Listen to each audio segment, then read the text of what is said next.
وبركاته.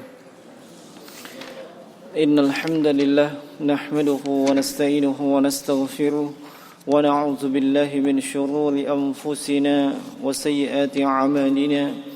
من يهده الله فلا مضل له ومن يضلله فلا هادي له. أشهد أن لا إله إلا الله وحده لا شريك له وأشهد أن محمدا عبده ورسوله ولا نبي بعده.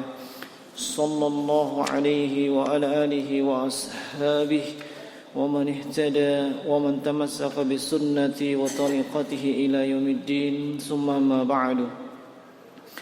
Ma'asyiral muslimin, jamaah salatul maghrib rahimani wa rahimakumullah. Alhamdulillah, kita bersyukur dengan memuji Allah Subhanahu wa taala atas segala nikmat dan karunia yang alhamdulillah sampai dengan detik ini, sampai dengan saat ini kita masih senantiasa berada dan terus diberikan nikmat dan karunia dari Allah Subhanahu wa taala. Termasuk di antaranya adalah kembalinya kita beraktivitas menuntut ilmu, mempelajari bagian-bagian daripada agama Islam, mempelajari sumber pengambilan hukum-hukum dalam Islam, yaitu Al-Quran, yang di malam Jum'ah ini kembali sebagaimana kebiasaan kita adalah tafsir juz amma yang kita ambil secara umum dari tafsir yang ditulis oleh Al-Allamah Muhammad bin Saleh Al-Utsaimin rahmatullah alaih. Dan di kesempatan pertemuan sebelumnya kita sudah masuk di tafsir Suratul Tariq, dan telah kita sebutkan dan dijelaskan dengan ringkas ayat pertama sampai dengan ayat yang keempat, bahwasanya Allah Subhanahu wa taala bersumpah dengan langit dan At-Tariq, dan kemudian At-Tariq itu adalah An-Najmus Tsaqib, bintang yang bercahaya yang nampak di waktu malam. Kemudian isi dari sumpah Allah Subhanahu wa taala tersebut, Allah menyebutkan bahwa setiap jiwa itu memiliki penjaga. Setiap jiwa itu memiliki penjaga. Kemudian selanjutnya di ayat yang kelima, Allah Subhanahu wa taala berfirman, "Falyanzuril insanu mimma khuliq." Dan hendaklah manusia itu memperhatikan, melihat dari mana ia diciptakan. Dari mana ia diciptakan. Kalimat ini jemaah sekalian rahimani wa rahimakumullah, lam yang terdapat di awal ayat falyanzuril insan itu adalah lam amr. Lam amr, lam perintah yang memerintahkan kepada setiap al-insan. Al-insan mencakup seluruh manusia. Alif lam al-istighraqiyah, mencakup seluruh manusia, baik dia mukmin, kafir, muslim ataupun non muslim, tua muda, miskin kaya, pejabat ataupun rakyat, semuanya masuk dalam kalimat al-insan. Maka hendaklah manusia melihat, dan melihat di sini sebagaimana yang disebutkan oleh Syekh Muhammad bin Shalih Al-Utsaimin adalah al-muradu bin nazar huna nazar al-i'tibar wa huwa an-nazar bil basirah, yakni liyufakkir al-insanu mimma khuliq, hal khuliqa min hadidin, hal khuliqa min fulath, hal khuliqa min syai'in qasin qawiyyin. Wal jawabu ala hadhihi at-tasa'ulat annahu khuliqa min ma'in dafiq. Ini jemaah sekalian maksudnya nazar, falyanzur, melihat. Melihat itu kadang dengan mata ainiyah, melihat dengan kedua mata kita. Kadang perintah untuk melihat itu maknanya melihat dengan memikirkan, memperhatikan, mengamati, masuk di dalamnya, mentadabburi. Tidak hanya sekedar dilihat begitu saja. Dan di dalam ayat ini kata Syekh Al-Allamah Al-Utsaimin rahimahullah, maksudnya nazar dari kalimat falyanzur adalah nazrul i'tibar, melihat dengan mengambil pelajaran. Melihat dengan mengambil pelajaran. Wa huwa an-nazru bil basirah, yaitu melihat dengan ilmu pengetahuan. Bukan semata-mata melihat dengan kedua mata kita saja, tapi kita melihat dan memperhatikan sekaligus mengamati dengan ilmu, dan kita mengambil pelajaran daripada hal tersebut. Yaitu manusia berfikir, memikirkan dari mana ia diciptakan. Apakah ia diciptakan daripada besi atau selainnya, atau diciptakan dari sesuatu yang lain? Nah, dan jawabannya jemaah sekalian adalah di ayat yang berikutnya, yaitu khuliqa min ma'in dafiq. Manusia itu diciptakan dari ma'in dafiq. Ma asalnya maknanya adalah air, dan air tersebut disifati dengan dafiq. Dafiq di sini kalau dilihat dari sisi wazannya, dia wazannya fa'il. Tapi maknanya adalah maf'ul, yaitu madfukun. Madfukun itu bermakna munsabbun biquwah. Dia munsabbun biquwah, terpancar dengan sangat kuat. Ini sifat air yang dari situlah diciptakan atau terbentuk manusia. Munsabbun biquwah, terpancar dengan kuat. Dafiq, madfukun. Nah, sudah ada bayangan kira-kira ini air apa namanya ini? Iya, ini air mani. Di sini kita dapat faedah bahwasanya air mani itu madfukun, dafiq, munsabbun biquwah. Dia keluar tidak pelan-pelan. Tapi dia keluar dengan munsabbun biquwah, terpancar dengan kuat. Nah, kalau itu untuk membedakan mana cairan yang keluar dari kemaluan manusia, ada mani, ada madhi, ada wadi, ini semua karakteristiknya ada beda-beda. Nah, adapun madhi itu keluar tanpa kita rasakan. Terkadang seseorang mendapatkan muqaddimah, pendahuluan, maka keluarlah cairan yang namanya mazi. Wadi itu cairan yang keluar kadang ketika seseorang kelelahan, ada cairan yang keluar. Kalau mazi tadi bening tidak berbau, wadi juga demikian. Nah, persamaan keduanya sama-sama najis. Adapun mani, dia tidak keluar perlahan, tapi munsabbun biquwah, terpancar dengan keras.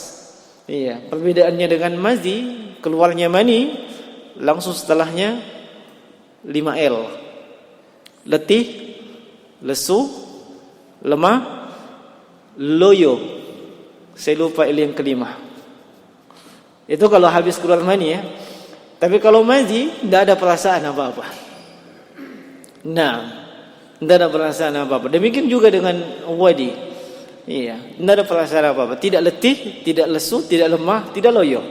Tapi kalau keluarnya mani, itu langsung loyo. Nah, jemaah sekalian, rahimani wa rahimakumullah. Di dalam ayat ini Allah mensifati dengan dafiq, terpancar dengan kuat dan keras.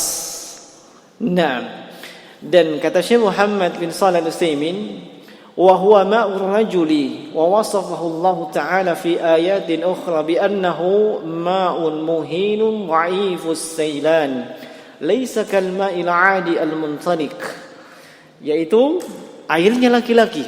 Maksudnya air mani laki-laki yang Allah sifati di ayat-ayat yang lainnya dengan ma'in mahin.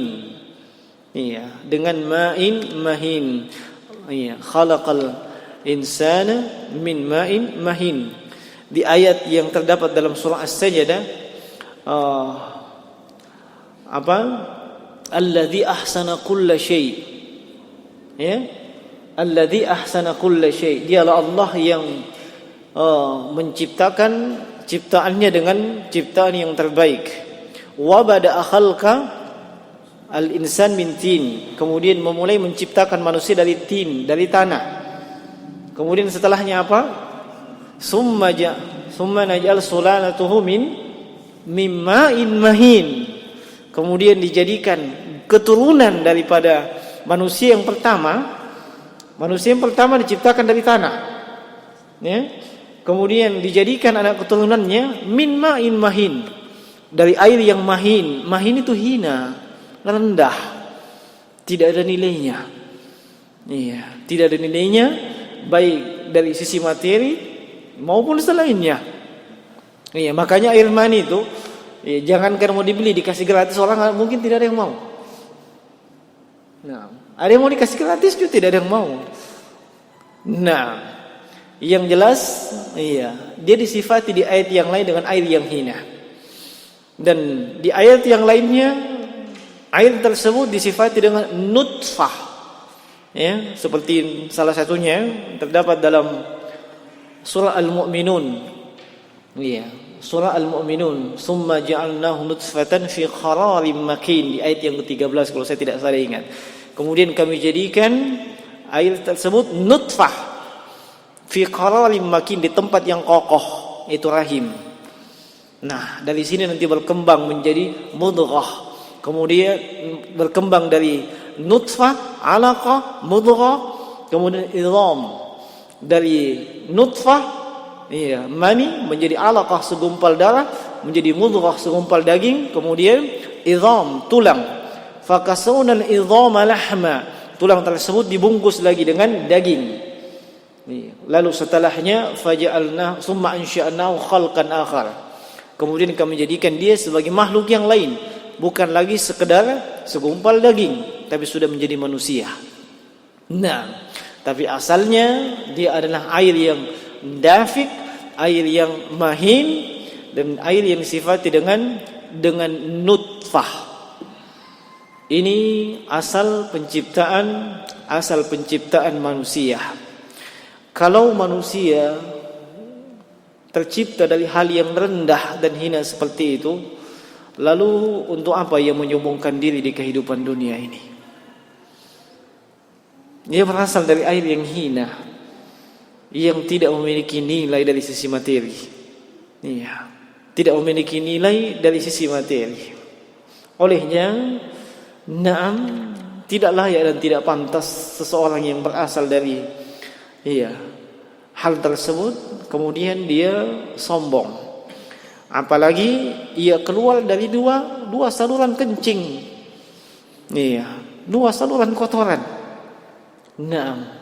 Lalu untuk apa dia menyombongkan diri? Jemaah sekalian rahimani wa rahimakumullah, sebagai tambahan, perbedaan antara air mani, laki-laki dengan perempuan itu akan ada riwayatnya, kita sebutkan nanti. Kalau air mani untuk laki-laki itu memang tebal. Tebal bahasa lainnya apa itu? Kental. Dia kental, punya bau yang khas. Punya bau yang khas. Adapun bagi wanita, dia raqiq, tidak kental. Kemudian asfar, kekuning-kuningan. Bagi laki-laki dia putih dengan putih yang khas. Adapun bagi wanita itu asfar raqiq, kekuning-kuningan dan tidak kental alias encer. Dari situ asalnya manusia. Nah, di sini juga jemaah sekalian tolong dipahami bahwasanya mani itu bukan najis. Ya. Mani itu bukan najis. Ada di kalangan fuqaha atau mungkin di kalangan masyarakat menganggapnya sebagai najis. Kalau terkena dengan pakaiannya, otomatis dia tidak mau gunakan untuk sholat. Padahal jemaah sekalian boleh saja. Iya, Aisyah radhiyallahu taala anha itu menceritakan bahwa karena Nabi sallallahu alaihi wasallam yusalli al-fajr. Nabi sallallahu alaihi wasallam melaksanakan salat subuh sementara di pakaian beliau masih ada bekas air mani. Di pakaian beliau masih ada bekas air mani.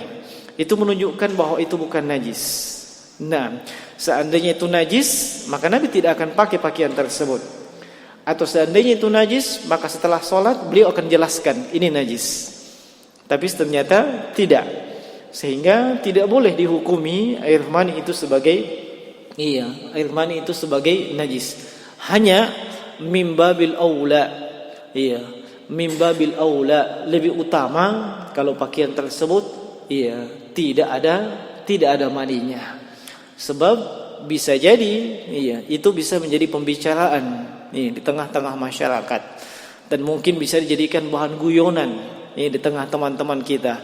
Kita mungkin dikerjai dengan hal tersebut, apalagi yang pengantin baru, ataupun pengantin yang lama. Hindari hal-hal yang bisa membuat kita jadi bahan tertawaan atau olok-olokan. Meski dari sisi hukum itu tidak ada masalah. Meski dari sisi hukum itu tidak ada masalah. Kemudian jemaah sekalian, air yang mani tadi dari mana asal keluarnya? Allah Subhanahu wa taala berfirman, "Yakhruju min bainis sulbi wat saraib." Air mani tersebut yakhruju. Kalimat yakhruju menunjukkan bahwasanya dia keluar dari tempat diproduksinya air tersebut. Tempat diproduksinya air tersebut. Air mani tersebut keluar di antara sulb. As-sulb, tulang sulbi. Apa itu as-sulb? Tulang sulbi. Kalau dalam bahasa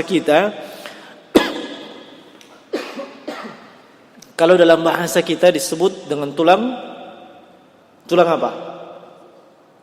Tulang ekor. Tulang ekor, Tulang ekor itu dalam bahasa Indonesia. Itu as-sulb, yang cakupan tulangnya mulai daripada punggung bagian belakang sampai dengan paha bagian dalam sampai dengan tulang kemaluan. Itu namanya as-sulb. Disitulah antara itu tempat produksi yang namanya air mani dengan at-taraib. At-taraib jamak dari kata talibah. Talibah itu kalau asalnya dari sisi bahasa Arab atau kalamnya orang-orang Arab adalah azmus sadr wan nahar, tulang dada yang paling atas. Tulang dada yang paling atas. Nah, di sini sumber produksi atau tempat produksi air mani tersebut antara tulang dada atas sampai dengan paha bagian bawah. Makanya mereka yang sudah ada kekurangan dalam hal tersebut biasanya memiliki sakit di bagian-bagian itu. Mulai dari punggung yang sedikit-sedikit sudah mulai sakit, dan yang semisalnya. Itu tempat keluar daripada tempat produksi daripada air mani. Para ulama tafsir itu memaknai bahwasanya as-sulb itu sulbnya laki-laki, tulang sulbinya laki-laki. At-taraib atau taliba itu tulangnya wanita. Ini berdasarkan riwayat yang datang dari Abdullah bin Abbas. Ketika beliau ditanya tentang yakhruju ma baina as-sulbi wat taraib, kata beliau sulbul rajuli wa taraibul mar'ah asfar raqiq la yakunul waladu illa minhuma. Kata beliau radhiyallahu anhu, sulbul rajul wa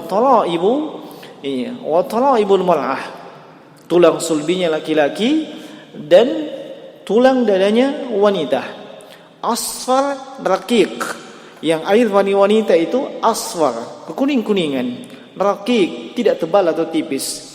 La yakunul waladu illa minhuma. Anak itu tidak akan terjadi kecuali dari dua hal tersebut.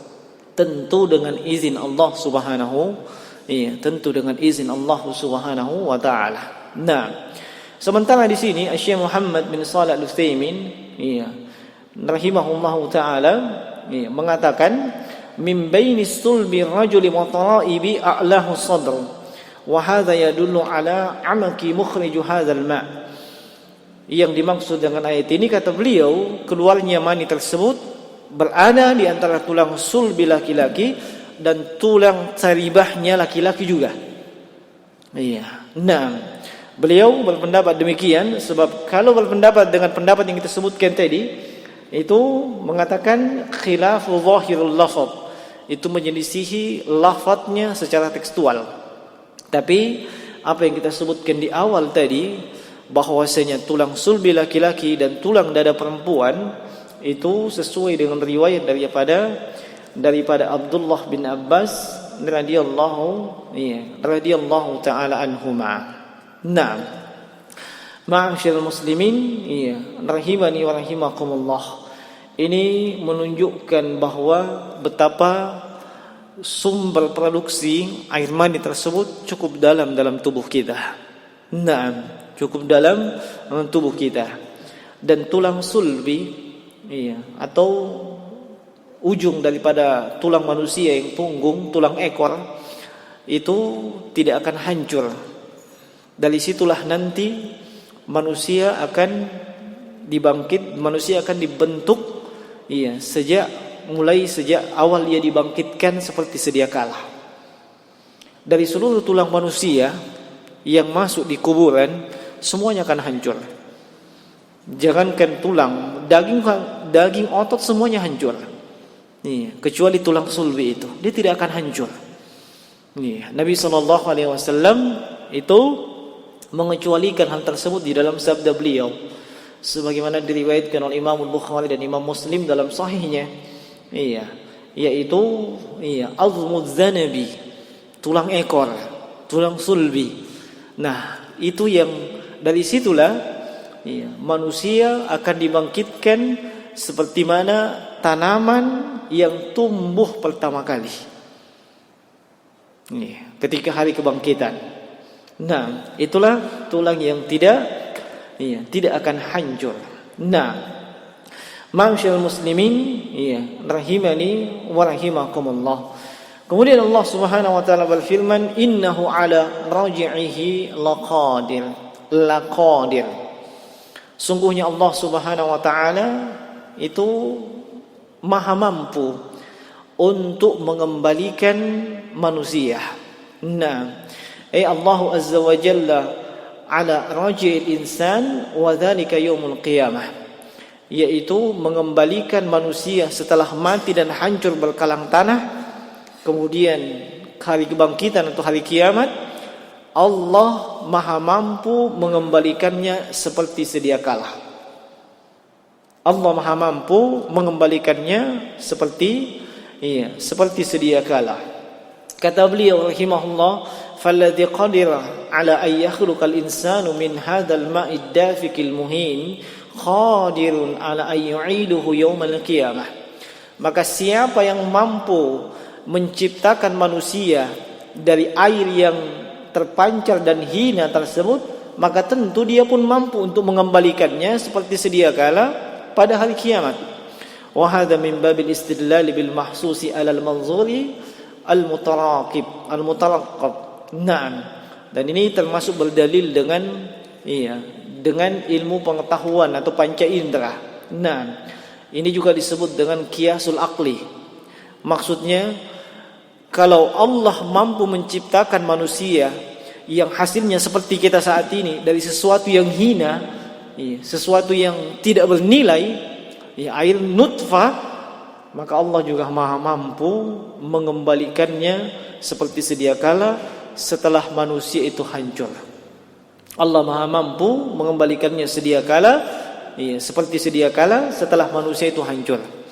Ini membantah keyakinan orang-orang kafir dan yang semisal dengan mereka yang mendustakan hari kemudian, mendustakan hari kebangkitan, mendustakan bahwasanya manusia itu akan dibangkitkan dan akan kembali seperti sedia kala. Nah, dan itu keyakinan ada di tengah-tengah manusia.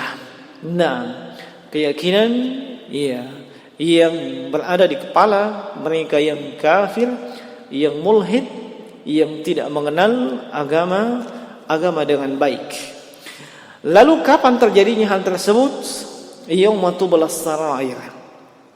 Yauma tublas sarair, yaitu pada hari dinampakkan as-sarair. As-sarair itu jamak. Nah, rahasia.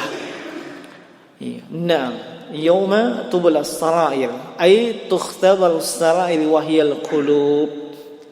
Pada hari kiamat semua yang kita sembunyikan di dalam hati dan dada kita akan dinampakkan, akan kelihatan. Tidak ada lagi yang bisa menjadi rahasia. Di kehidupan dunia ini kita bisa menampakkan amalan jahriyah, amalan jawarih, amalan anggota tubuh sesuai dengan kemauan kita, dan menyembunyikan amalan hati kita.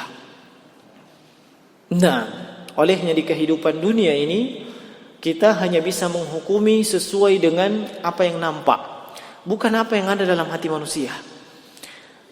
Sebagai contoh, seorang yang mengaku muslim, KTP-nya muslim, melaksanakan sholat dan seterusnya, kita hukumi muslim, dihukumi sebagai seorang muslim. Kenapa? KTP-nya Islam, dia melaksanakan sholat, dia juga puasa dan seterusnya. Adapun kemunafikan, riya, sum'ah, demikian, sebab penampilan zahirnya mereka sahabat, mereka teman Nabi SAW, mereka muslim, pro dengan Islam, melaksanakan amal ibadah secara penampilan, secara zahiriyah. Makanya itu yang dihukumi oleh Nabi SAW. Adapun yang bercokol dalam dada-dada mereka, hati-hati mereka, itu tidak boleh. Nah, demikian pula dengan orang-orang Khawarij. Orang Khawarij, mereka itu muslim. Nah, kata Nabi, yahkiru ahadukum salatahu ma'a salatihim wa siyamahu ma'a siyamihim. Kalau mau dibandingkan amalan ibadah kita dengan orang Khawarij, tidak ada apa-apanya ibadah kita. Tidak ada apa-apanya. Mereka itu ahli ibadah yang luar biasa. Itu Khawarij di zaman dahulu. Mungkin di zaman ini juga demikian. Yang suka pasang-pasang bom, letakkan bom kiri kanan. Suka mengkafirkan pemerintah dan seterusnya, mengkafirkan kaum muslimin. Termasuk di antaranya ISIS dan kawan-kawannya. Kalau Anda membandingkan ibadah Anda dengan mereka, Anda tidak ada apa-apanya. Tidak ada. Mereka tidak hanya sekedar melaksanakan sholat wajib, sholat tahajud, mereka luar biasa. Mereka tidak hanya sekedar melaksanakan puasa Ramadan, puasa sunat, mereka luar biasa. Mereka tidak hanya sekedar melaksanakan zakat, sedekah, infak, mereka luar biasa. Makanya Nabi kabarkan, kalau mau di sisi penampilan zahiriyah, penampakan lahirnya, tidak ada apa-apanya ibadah kalian dibandingkan mereka. Tidak ada apa-apanya. Nah, dan jangan terpesona dengan hal tersebut, tertipu dengan hal tersebut. Sebab dari situ kadang sebahagian daripada pemuda-pemuda kita terpedaya. Luar biasa si fulan. Ibadahnya luar biasa. Hanya ngikut. Padahal jangan sampai dia punya pemikiran Khawarij. Pemikiran Khawarij. Nah, dari situ nanti direkrut untuk pasang-pasang bom. Nah, untuk jadi pengantin dan seterusnya. Nah, penampilan yang zahiriyah tersebut itu ternyata jemaah sekalian, mereka itu dikatakan oleh Nabi sallallahu alaihi wasallam, la yatajawazu Islam janahirihim yamruquna minal Islam kama yamruqus samhu minar ramyah. Tapi mereka hakikatnya keluar dari Islam Islam itu hanya sampai di tenggorokan mereka. Mereka keluar dari Islam sebagaimana keluarnya panah dari busurnya. Iya, ini hadis diriwayatkan oleh Imam Bukhari dalam kitab Tauhid di kitab Sahih beliau, dan juga Imam Muslim. Di dalam riwayat yang lain Nabi menyebutkan tentang kaum Khawarij ini yang zahirianya bagus tapi hatinya hancur, tidak beres, sebagai hum kilabun nar. Kilabun nar. Apa itu kilab? Jamak dari kalbun, anjing. Mereka itu anjing-anjing neraka. Iya. Mereka anjing-anjing neraka. Mereka adalah sejelek-jelek makhluk yang pernah hidup di kolong, di kolong langit ini. Dan siapapun yang membunuh mereka itu adalah sebaik-baik makhluk. Sebaik-baik makhluk. Perhatikan. Iya. Penampilan zahiriyah itu tidak berefek ketika penampilan hati yang rusak. Iya. Meskipun nampak secara zahiriyah saleh, nah, itu di kehidupan dunia kita hukumi sebagaimana hukum zahiriyah. Tapi yauma tublah sarair, pada hari kiamat dinampakkan semua rahasia, nampak. Apa yang bercokol dalam hati manusia itu diperlihatkan oleh Allah Subhanahu wa taala. Semua bentuk-bentuk kemunafikan itu menampak. Nah, di kalangan sahabat ridwanullahu anhum ajmain, itu mereka paling takut terjangkit penyakit kemunafikan. Iya. Yaitu penampilan zahiriyah saleh tapi hatinya salah. Sangat takut. Di antaranya Abu Bakar, Umar, Abdullah bin Amr bin As, Abdullah bin Mas'ud. Mereka dalam berbagai riwayat itu diceritakan, kalau mereka diberikan nasihat oleh Nabi, diingatkan tentang neraka, diingatkan tentang siksa kubur dan seterusnya, mereka menangis. Mereka takut kepada Allah Subhanahu wa taala. Tapi begitu pulang ke keluarganya, mereka kembali bercanda, tertawa dan seterusnya. Itu mengganggu pemikiran para sahabat ridwanullahu anhum ajmain, sampai mereka menganggap diri mereka itu munafik. Kok di hadapan Nabi khusyuk, sedih, menangis, tapi begitu kembali kepada kehidupan dunia, mereka kembali bercanda. Namun Nabi SAW memberitakan kepada mereka itu bukan kemunafikan. Nah, sebab seandainya ada orang demikian yang memang dalam segala keadaan betul-betul khusyuk dan takut kepada Allah, tidak terpengaruh dengan suasana dan kondisi, itu malah malaikat akan berjabat tangan dengan dia. Iya, dan itu akan sulit kita temukan orang yang seperti itu. Nah, olehnya di sini Syekh Muhammad bin Shalih Al-Utsaimin rahimahullahu taala itu mengingatkan kepada kita bahwasanya penting sekali kita memperbaiki amalan-amalan hati kita. Penting sekali kita memperbaiki amalan-amalan hati kita. Dan jangan terlalu fokus dengan amalan zahiriyah saja. Penampilan zahiriyah, amalan zahiriyah penting. Tapi yang jauh lebih penting daripada itu, yang mendukung amalan zahiriyah itu amalan hati. Amalan hati. Contoh yang lain, seorang melaksanakan ibadah salat, khusyuk, mulai takbiratul ihram sampai dengan salam. Kalau secara zahiriyah dipastikan dapat pahala. Kalau dia salat berjamaah dipastikan pahalanya minimal 27. Itu zahiriyah. Tapi siapa yang tahu kalau hatinya terjangkiti riya? Siapa yang tahu kalau kalau hatinya terjangkiti sum'ah? Dan siapa yang tahu bahwa setelah dia beramal, dia terjangkiti dengan ujub, bangga dengan prestasi ibadahnya? Siapa yang tahu? Tidak ada. Hanya dia dengan Allah Subhanahu wa taala. Nah, padahal semua yang kita sebutkan tadi itu yang diperhitungkan oleh Allah Subhanahu wa taala. Itu yang diperhitungkan oleh Allah Subhanahu wa taala. Besarnya pahala, diterimanya pahala itu sangat bergantung dengan amalan hati. Makanya syarat yang pertama kali ditetapkan oleh para ulama dari seluruh amal ibadah itu apa? Ikhlas. Ikhlas itu amalan anggota tubuh atau amalan hati? amalan hati. Ikhlas bukan di bibir. Ya, seperti ungkapan sebahagian manusia, ikhlas kah ini? Ikhlas kah ini? Saya ini ikhlas kah? Iya. Mencoba belajar atau pasang status ya. Itu paling banyak itu saya lihat. Belajar ikhlas. Belajar ikhlas kok pasang status?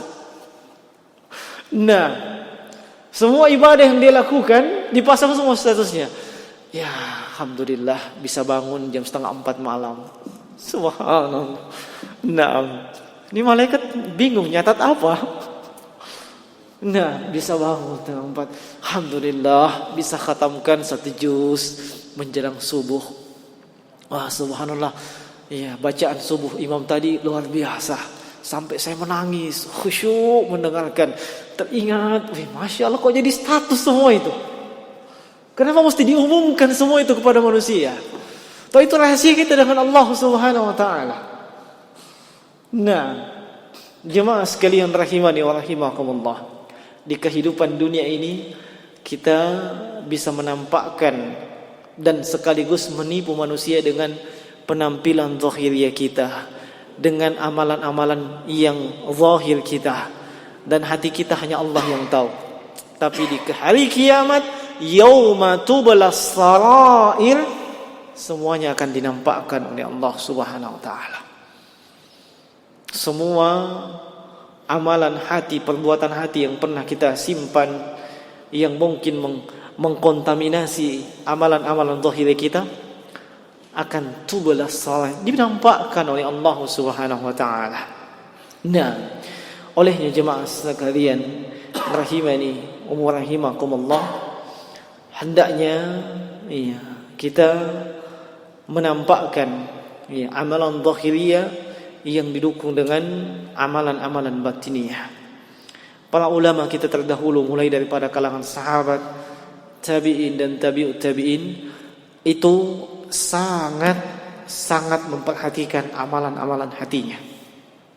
Sangat memperhatikan amalan-amalan hatinya. Makanya siapapun yang membaca catatan sejarah para ulama terdahulu, di antara yang pokok-pokok yang nampak dari sejarah mereka sangat tidak ingin terkenal. Mereka sangat tidak ingin masyhur, dikenal si fulan bin fulan. Itu nampak di kehidupan di sirahnya para sahabat. Sampai di kalangan sahabat yang sudah dikenal sebagai alim ulama, ahli fikih dan seterusnya, kalau diberi pertanyaan dan di situ ada sahabat yang lain, coba tanyakan sama Ustaz fulan. Coba, beliau lebih tidak ingin terkenal, tidak ingin masyhur. Adapun kita menonjolkan diri. Iya, ini siapa itu dia? Saya yang paling tahu. Masya Allah. Baru belajar juga berapa lama? Hafalannya tidak seberapa. Nah, paling ingin menonjol. Iya, ingin namanya disebut di mana-mana. Ada apa? Nah, para sahabat, tabi'in dan tabi'ut tabi'in, demikian mereka. Itu hanya secuil gambarannya. Iya, sebab kenapa? Menjaga amalan-amalan hati itu luar biasa sulitnya. Tidak semudah menjaga amalan zahiriyah. Amalan zahiriyah itu kadang bisa diusahakan dengan usaha-usaha yang real. Iya, susah bangun salat subuh, pasang alarm 5 lapis. Betul? Iya.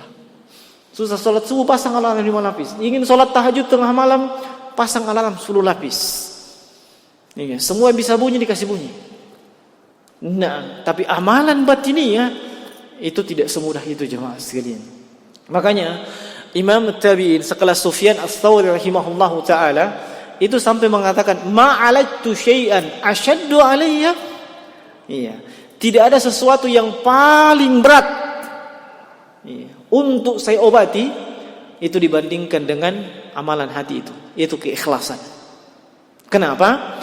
Sebab kadang beliau sudah berusaha untuk ikhlas, ternyata benih kesyirikan muncul dalam bentuk yang lain. Dan itu kadang kerjaan syaitan. Kadang kerjaan syaitan. Oleh jemaah sekalian, sebelum hari kiamat, sebelum dinampakkan seluruh amalan-amalan zahiriyah kita, amalan-amalan batiniyah kita. Makanya di kehidupan dunia ini berusahalah perbaiki amalan-amalan hati kita. Nah, berusaha perbaiki amalan-amalan hati kita. Dan tidak peduli, tidak usah kita terlalu mendengarkan ucapan-ucapan manusia. Ya. Kalau ucapan manusia yang kita mau dengarkan, kita tidak akan bisa move on, tidak akan bisa bergerak dengan baik dan benar. Iya. Kita terkadang terpengaruh dengan apa? Dengan sorotan manusia, sorotan media, iya, cerita manusia dan seterusnya. Nah, ada sebuah cerita yang dulu saya ingat tentang seorang laki-laki dan anaknya, ya. Nah, yang naik himar, naik keledai. Iya.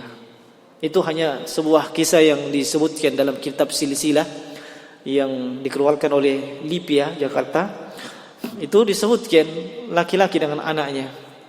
Iya, yang punya kendaraannya itu keledai. Awalnya yang naik keledai itu si bapak, yang menuntun keledai si anak. Iya. Lalu bertemu dengan masyarakat, itu masyarakat komentarnya apa? Komennya apa? Ini bapak tidak punya rasa kasihan sama anak. Masa anaknya disuruh jalan? Iya. Itu didengarkan sama bapak. Akhirnya apa? Bapak turun, anaknya yang naik. Bapak yang nuntun itu si keledai. Lewat lagi di tengah manusia, komen tidak berhenti. Ini anak durhaka. Masa dia yang naik, bapaknya jalan? Akhirnya apa? Si anak turun juga. Iya, si anak turun. Iya. Dua-duanya tidak naik itu himar, tidak naik itu keledai. Dua-duanya menuntun itu keledai. Lewat lagi di sebuah perkumpulan manusia, komennya manusia tetap ada. Bapak, anak sama-sama goblok. Ada kendaraan tidak dinaiki. Lihat. Iya. Terpengaruh dengan ucapan itu, keduanya naik di atas apa? Keledai. Lewat lagi tengah manusia, komen masih ada. Apa katanya? Bapak dan anak sama-sama tidak punya rasa pri kebinatangan. Kenapa? Keledai kecil begitu, masa dua orang di atas? Lihat ucapan manusia. Al-kalamun nas la yantahi. Iya, hatta law kana al-himar mahmulan 'alal yad. Itu ungkapannya orang Arab. Ucapan dan komentar manusia tidak akan pernah habis. Tidak ada habisnya itu. Sampai itu keledai Anda tenteng dengan tangan Anda, tetap ada komentar. Tidak ada habisnya komentar manusia. Apalagi kalau dipasang di Facebook, tidak ada itu. Pasti ada komen. Iya toh? Iya toh? Makanya lihat, pandai kita memfilter, ya. Mau komen itu positif, negatif. Kalaupun negatif tetap jalan. Kalau itu kebaikan tetap jalan. Iya. Nah, tapi kalau kita lakukan itu memang keburukan, ada komen negatif, introspeksi diri. Nah, tapi sepanjang itu kebaikan, ibadah dan seterusnya, jalan. Komen tidak perlu kita komentari. Sebab yang paling tahu hati kita itu Allah Subhanahu wa taala, dan itu yang akan dinampakkan pada hari kiamat. Jam berapa? Oh, sudah masuk. Tidak ada sih tanya jawab ya. Sudah masuk waktu Isya. InsyaAllah kita lanjutkan di pertemuan berikutnya. Semoga Allah Subhanahu wa taala senantiasa menganugerahkan kepada kita semua amalan-amalan hati yang baik, yang ikhlas, yang tidak terjangkiti dengan noda dan kesyirikan. Innahu waliyyu dzalika wal qadir alaih wa huwa jawadun karim. Ini yang bisa kita sampaikan di kesempatan petang hari ini. Mohon maaf atas segala kekurangan. Iya, yang benar datang dari sisi Allah, yang salah itu pasti datang dari kami. Subhanakallahumma bihamdika asyhadu an la ilaha illa anta astaghfiruka wa atubu ilaik. Assalamualaikum warahmatullahi wabarakatuh.